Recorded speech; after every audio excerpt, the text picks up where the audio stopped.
The Crooked Anchor.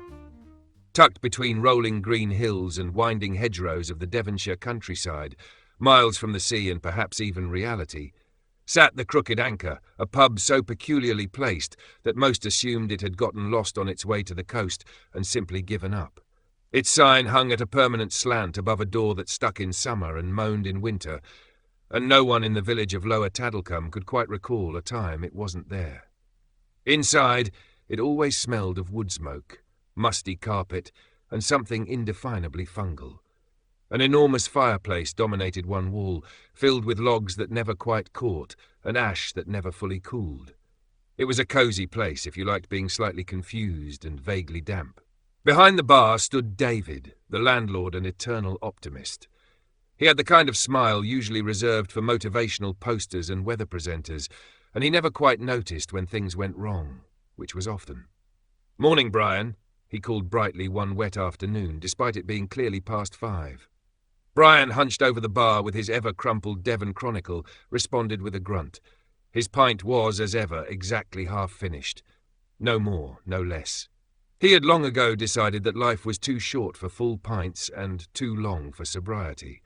"Lovely out there today," David added, glancing out the fogged-up window at the drizzle-soaked lane and a sheep that looked personally offended by the weather. Brian lowered his paper. "It's been raining since Tuesday last. It's Friday, David." "Well, it's good for the turnips," David beamed and went back to polishing a glass that looked already polished well into transparency. In the far corner by the smudged bay window sat Pete. No one knew much about Pete, except that he'd been sitting in that exact spot for at least 15 years. His pint remained untouched, its head miraculously unspoiled. The theory was that Pete had transcended the need for food, drink, or conversation. He existed. That was enough. Then came the slam of the kitchen door, and Clifford, the pub's flamboyant and dangerously creative chef, emerged in a flurry of aprons and misplaced confidence. "Today's special," he announced, wielding a leek like a rapier, "is badger stew with a nettle custard, locally foraged and inspired by Saxon cuisine." Brian didn't look up. "If it comes with another acorn crumble, I swear I'll write a letter." Clifford took this as a compliment and swept back into his kingdom of boiling saucepans and culinary chaos. Then, as if summoned by the rising mist and the weird energy only this part of Devon could muster, the pub door creaked open. In walked a stranger, tall, wrapped in a damp waxed coat, eyes like storm clouds. In one calloused hand he held a haddock, limp and suspiciously fresh for a village 40 miles from the sea, and where his left eye should have been, there sat an acorn, polished, dark and unnerving. David blinked. "Oh, hello! Welcome to the Anchor!" The man said nothing at first. He simply approached the bar, placed the haddock gently down, like an offering, and said, "Name's Enoch. This here's Lionel." David, undeterred by the haddock or the acorn, poured him a pint.